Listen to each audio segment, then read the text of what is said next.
రాబోయే కాలంలో మళ్ళీ మీరు ఐఫా హోస్ట్ చేస్తున్నారా?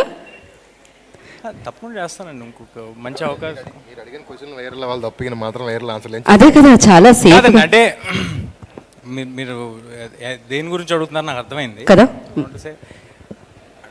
ఐఫా అనేది ఒక నేషనల్ ప్లాట్ఫామ్ అండి. ఎంతోమంది స్క్రిప్ట్ రైటర్స్ రీడింగ్ సెషన్స్ తర్వాత మా వరకు వస్తూ ఉంటుంది. అండ్ మోర్ ఓవర్ ఏదైతే చూసారో అది ఆ క్లిప్స్ అన్ని కట్ చేసినాయి. ఫుల్ వీడియోస్ ఉంటే ఎవరికి చూసుంటే అలాంటి ఉద్దేశం ఏం రాదు. బట్ అయినా అవి రానా గారు క్లియర్గా నా మీద వేసిన జోక్స్ అందరికీ అర్థమైంది కాబట్టి it was taken in a fun way. నా మీద వేసిన జోక్స్ కాబట్టి నేను అందరి హీరోలతో చిన్నప్పటి నుంచి పనిచేస్తూ పెరిగాను. నాకు చాలా క్లోజ్ రిలేషన్ ఉంది అందరితో. ఎందుకు ఎవరినైనా లో లైట్లో అలా మాట్లాడదామనే ఆలోచన కూడా నాకు ఎప్పుడు రాదు. It is a clear misunderstanding అంతే. మీకు వచ్చేసింది కదా మీకు కావాల్సింది. మాకు కావాల్సిన క్లారిటీ వచ్చేసి